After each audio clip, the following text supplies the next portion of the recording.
What if the monster you fear lives next door, but hides behind the smile of your church's president? What if envy and darkness are cloaked in the most ordinary of faces?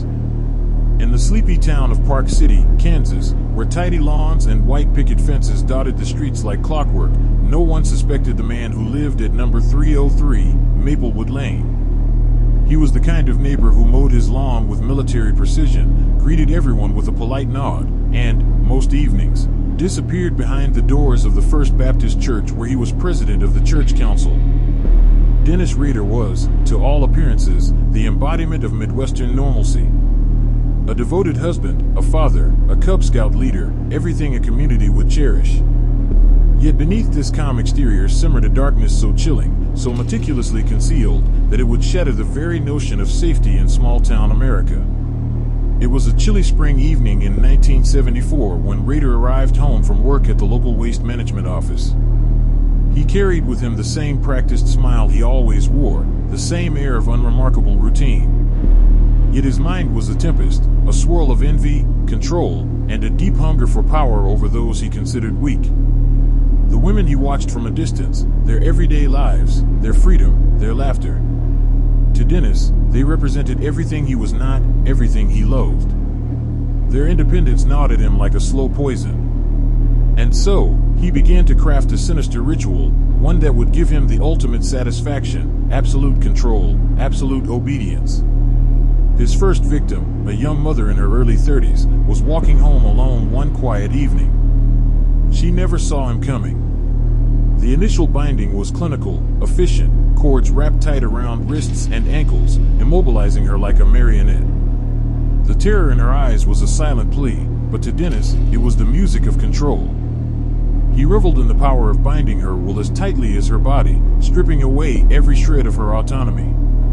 The torture was slow, methodical, a dance of dominance. Strangulation was his final act, a merciless squeeze that extinguished the light in her eyes but ignited a twisted pleasure within his own. As her life ebbed away, so did any remnants of the man Dennis portrayed to the world. In that moment, the monster was fully unleashed. For weeks after, Park City remained oblivious, lulled into complacency by the facade of safety. Dennis continued his duties, church meetings, family dinners, neighborhood barbecues. The man next door, smiling, polite, unassuming. But inside, his mind replayed the act with sickening clarity. The scent of fear, the soft gasp before silence, the intoxicating proof of his control. He began to taunt the police with letters signed BTK, promising to bind, torture, kill again, a cryptic signature of his own dark legacy. Before we delve deeper into this chilling tale, take a moment. Imagine the man next door. Now imagine he's a predator hiding in plain sight. If you think you can spot the signs before it's too late, hit that subscribe button and join us on this dark journey. Because in true crime, sometimes the scariest monsters wear the quietest masks. What if the quiet smile you pass every day hides a soul fractured by envy and rage? What if the woman next door is a target, not just a neighbor? And what if the darkness you sense isn't just paranoia, but a shadow growing steadily, inch by inch? Park City was a town stitched together by routine, friendship, and quiet dreams. Its residents believed in safety, in community, in the simple truth that the people you saw each day were just like you. But beneath this surface, lives were quietly entwined with danger they could not yet see. Among Dennis Rader's victims were women like Barbara Fleming, a 33-year-old mother of two, with a warm laugh and an unshakable love for her family. Barbara's days were filled with the mundane beauty of motherhood, school drop-offs, PTA meetings, and Sunday potlucks. Yet, to Dennis, she was a symbol of the freedom he craved and resented, the independence he sought to destroy. Then there was Catherine Bright, a vivacious young woman who worked as a receptionist at the local bank. She was known for her kindness and her open heart. Catherine had no idea her cheerful greetings at the bank's front desk would be among her last moments in the light. Each woman represented a thread in Dennis's tapestry of control and envy, each a life he believed he had the right to unravel. Though no one could suspect the quiet man behind the church's pulpit, the victims all shared a tragic commonality. They were all connected to the community that trusted Dennis most. It was a cruel irony that those who sought comfort in the church's embrace found themselves stalked by its president. Barbara had often chatted with Dennis after services, exchanging polite greetings and small talk about church events. Catherine had admired Dennis's dedication from afar, unaware of the shadows lurking beneath his neat suit and measured speech. There were whispers, little moments of unease that passed unnoticed. A glance that lingered too long, a door left ajar at odd hours, a faint rustling behind bushes during a late evening walk.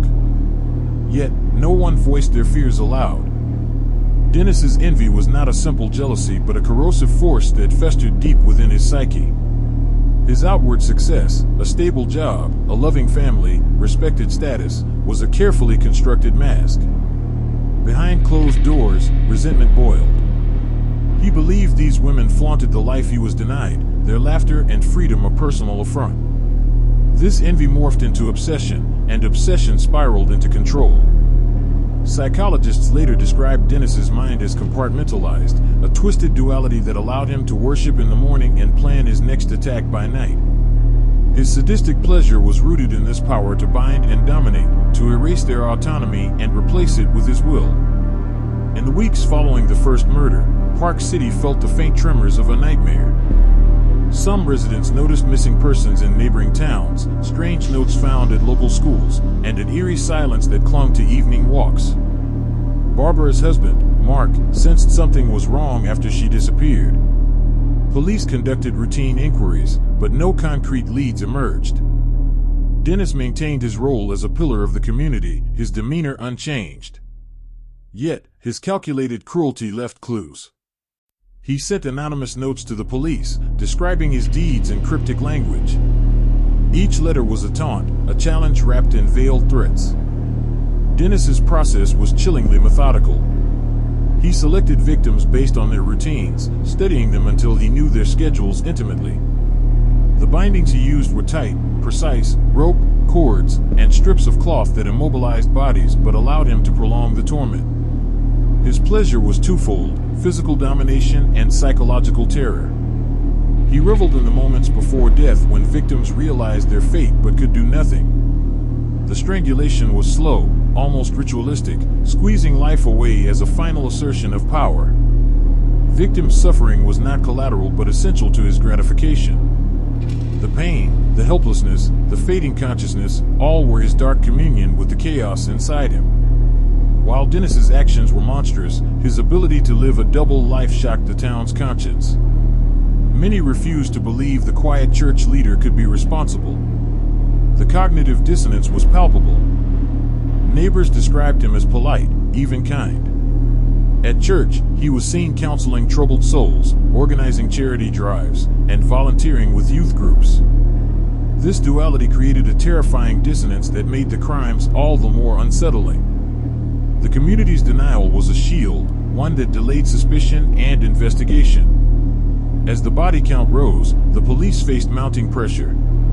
The connection between victims was undeniable: all women, all strangled, all missing after evening walks or errands.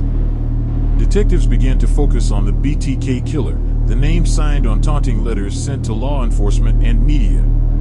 Each letter revealed small details about the murders, showing knowledge only the killer could possess. Profilers painted a picture of a man who was meticulous, controlling, and deeply familiar with his victims' lives. The personality described, calm, organized, socially adept, matched Dennis's public persona disturbingly well. So, dear listener, imagine yourself walking down Maplewood Lane. You pass the smiling man pruning his rose bushes, nod politely, and carry on. But now, you know the darkness beneath the surface. You know the slow spiral of envy, the twisted pleasure and suffering. Can you spot the warning signs? Can you feel the quiet terror that hovered just out of sight? If you think you can unravel the mystery before the final reveal, hit subscribe and join the hunt. Because in this story, every detail matters, and every shadow tells a tale. What happens in the silent moment between life and death? When the monster you never saw coming finally steps into the light, how does power taste when soaked in fear and control? Tonight, we cross the threshold into darkness. It was a clear night in April 1974. The streets of Park City were quiet, bathed in the soft glow of street lamps, the gentle hum of cicadas filling the warm air. Most residents were tucked safely inside their homes, unaware of the shadow inching closer. Barbara Fleming, 33, had just returned from visiting a friend. Her children were asleep upstairs, her husband had worked the late shift. She unlocked her front door, key turning with a familiar click, stepping inside the cozy house she had built with love and sweat. But that night, Barbara was not safe. Dennis Rader watched from across the street, blending seamlessly into the peaceful neighborhood. His face was calm, almost serene, as he calculated the moments to strike. Years of obsession culminated in this instant, years of envy churning into a cold, precise resolve. He carried a small bag with cords, gloves, a cloth to muffle sounds, and a hunting knife, tools of domination and death. His hands were steady, his heart calm. In his mind, this was not murder but a rite of passage, a final step to satiate the dark hunger that had festered for so long. Barbara never saw him enter. The slow, practiced movement of Dennis was a ghost in the night. He moved to her side, pressing a gloved hand over her mouth to silence the startled gasp. His other hand quickly secured cords around her wrists, pulling tight with clinical precision. Her eyes widened with terror, but the bindings rendered her helpless. Dennis took cruel satisfaction in the panic slowly spreading across her face, the rapid flutter of her heartbeat beneath his grasp. Step by step, he bound her feet, securing her to a chair in the living room, the place where families gathered, where children laughed. Now a prison. The room was silent save for Barbara's ragged breathing and the faint tick of a clock. Dennis leaned in, whispering cold promises of control and silence. His voice was steady, void of empathy, filled only with the need to dominate. He pulled a strip of cloth over her mouth, muffling screams that might have carried beyond the walls. Then the torture began. His hands traced slow paths over her body, an unnerving prelude to pain. The cords tightened, each knot a symbol of power.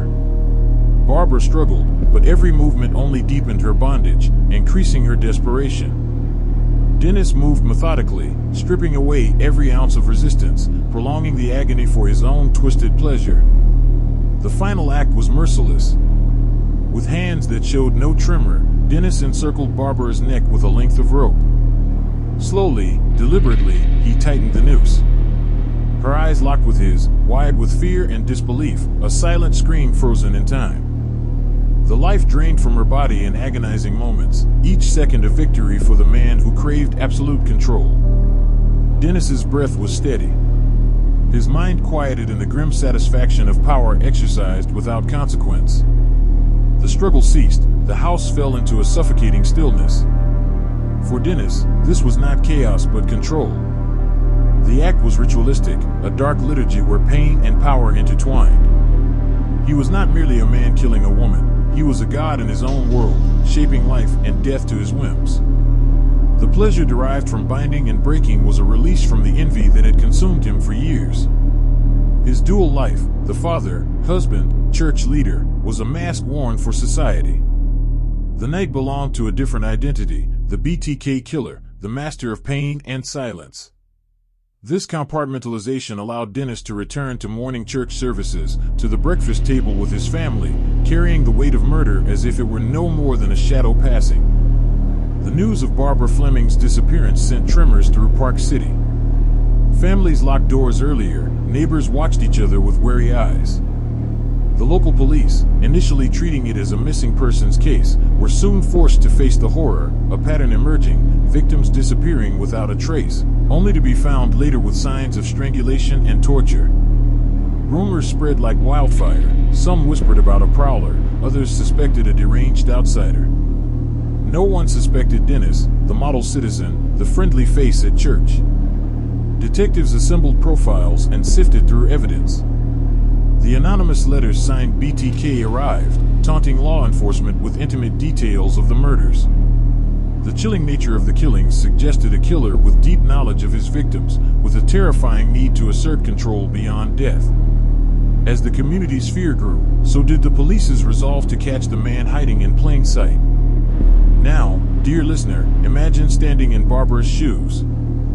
Feel the cold cords tightening, the breath growing shallow, the flicker of helplessness. Can you hear the silence that follows? The chilling calm of a predator satisfied?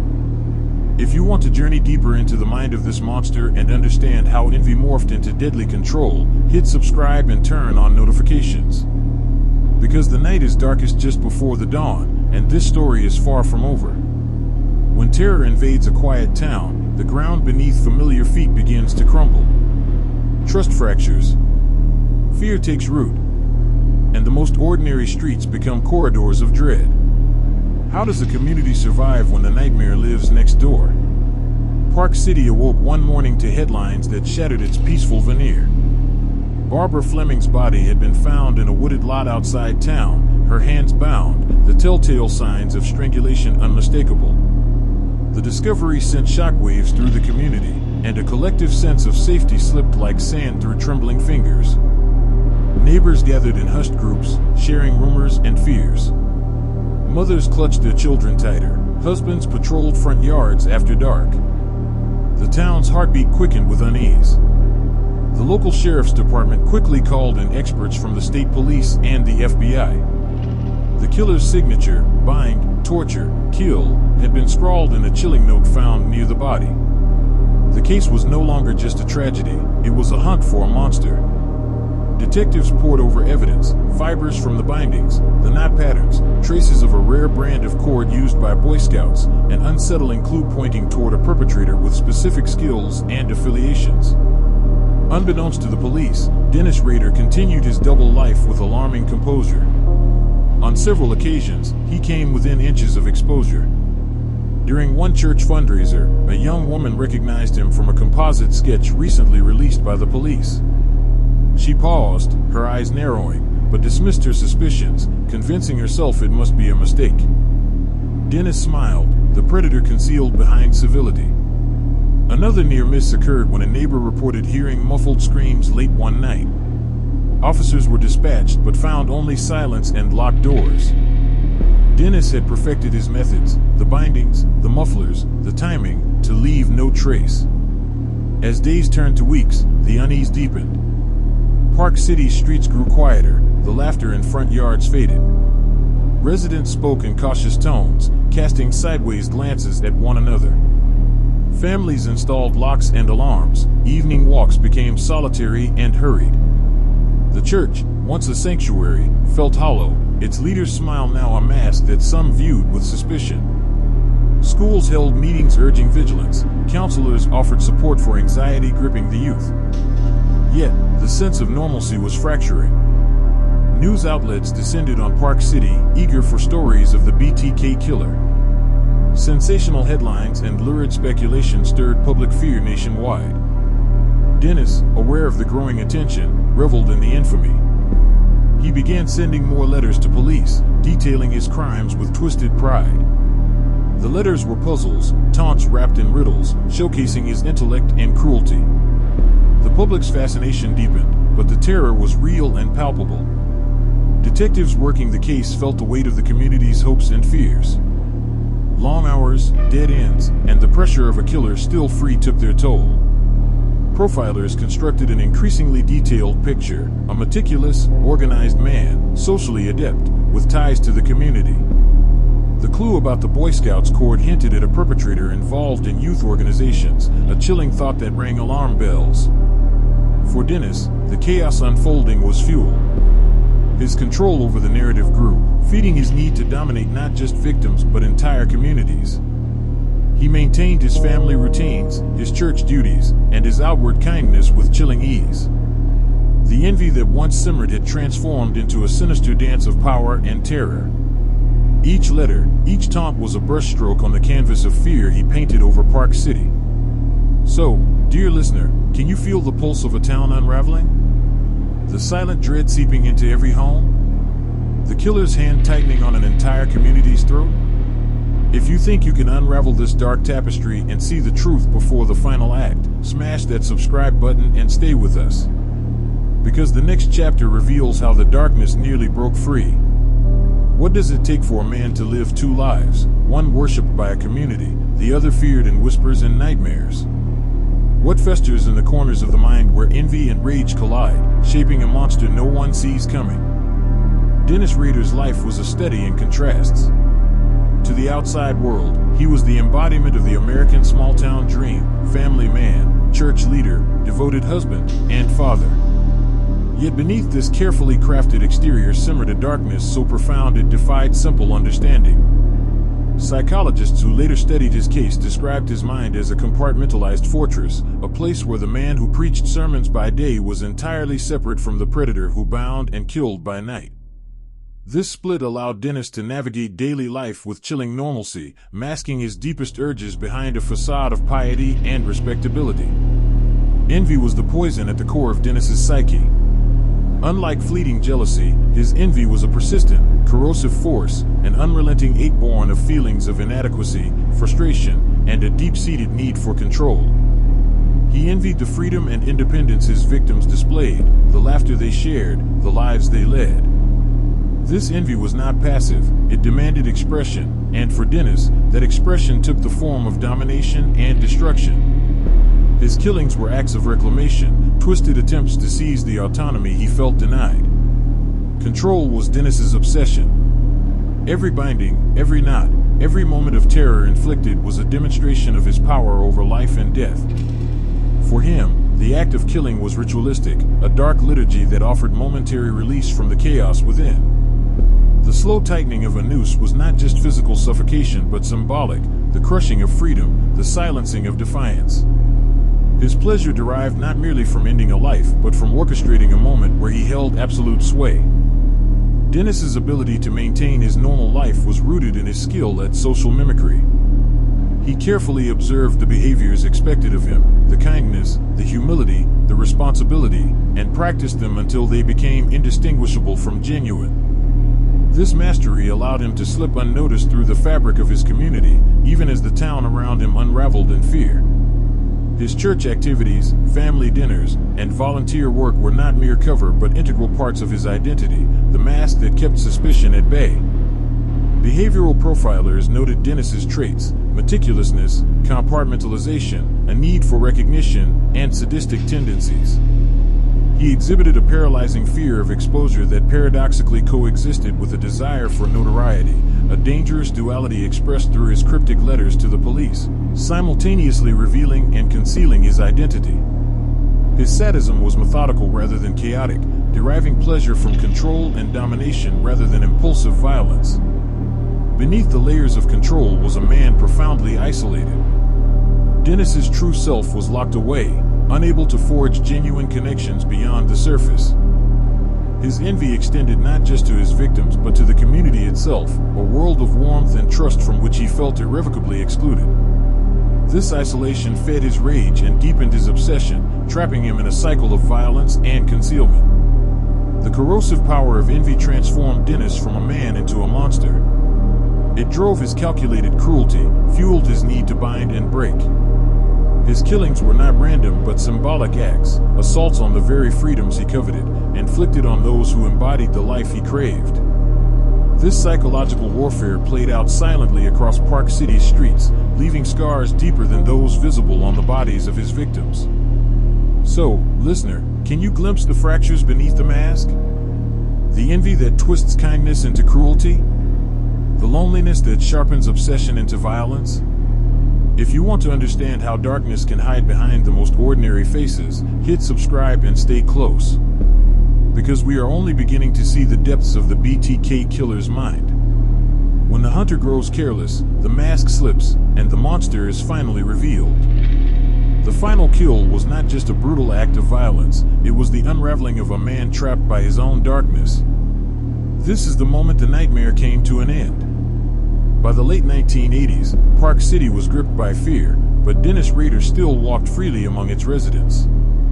His outward life remained pristine: family dinners, church meetings, Cub Scout leadership. But beneath that polished exterior, the rage that had driven years of horror pulsed stronger than ever. He planned his next attacks with the same cold precision, but the veil was thinning. The night of the final murders was eerily quiet. Dennis selected his victims with care, returning to his signature method of binding and slow, torturous strangulation. Each act was both a statement and a catharsis, a reenactment of his envy, control, and twisted desire for dominance.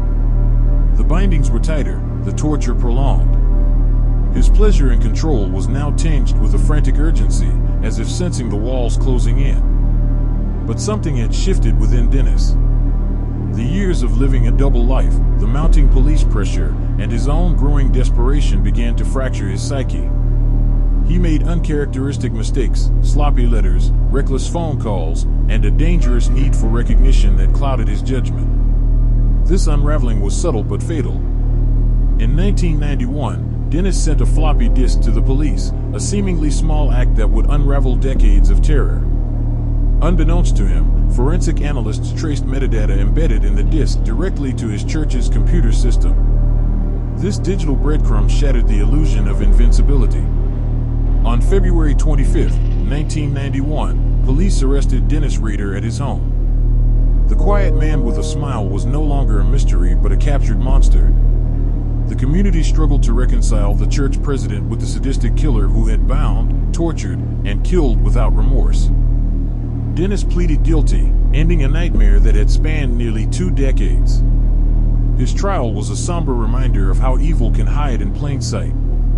Park City slowly began to heal, but scars remained, on families, on memories, on the very fabric of trust. Dear listener, the story of Dennis Rader is a chilling lesson in the depths of human darkness and how envy and obsession can birth monsters. If you found this journey into the heart of terror gripping, subscribe and join our community. Because understanding the mind of a killer is the first step toward ensuring such darkness never again walks among us. When the truth finally emerges from the shadows, it does not erase the pain, it demands reckoning. This is the story of justice served, of a community scarred, and of questions that linger long after the final verdict. On a cold February morning in 1991, the unthinkable happened. Dennis Rader, the unassuming church president and devoted family man, was arrested in his own home. The man who had walked freely among friends and neighbors was unmasked as the BTK killer, a sadistic predator responsible for the torture and deaths of 10 innocent people. The arrest sent shockwaves through Park City and the nation. How could such evil hide behind such a quiet mask? The question haunted many. The courtroom was packed. Families of victims sat together, bearing grief with steely resolve. The prosecution laid bare the horrific details of Dennis's crimes, the bindings, the slow strangulations, the letters taunting law enforcement. The meticulous planning and cold cruelty of each murder left the jury in stunned silence. Dennis showed no remorse, calmly admitting to his actions. His chilling detachment underscored the chilling nature of his psychological fracture. In the wake of the trial, Park City faced the difficult task of healing. The trust that had bound the community was deeply fractured. Neighbors who once smiled now looked warily across the street. Churches and support groups formed to help families cope with the trauma. Yet, beneath the surface, fear lingered, a reminder that darkness can reside where least expected. Though Dennis Rader was behind bars, questions remained. How many more victims had escaped detection? What signs had been missed? How could a man so deeply fractured live among so many without detection? These unanswered questions became a catalyst for change, prompting law enforcement agencies to improve profiling techniques, forensic methods, and community awareness.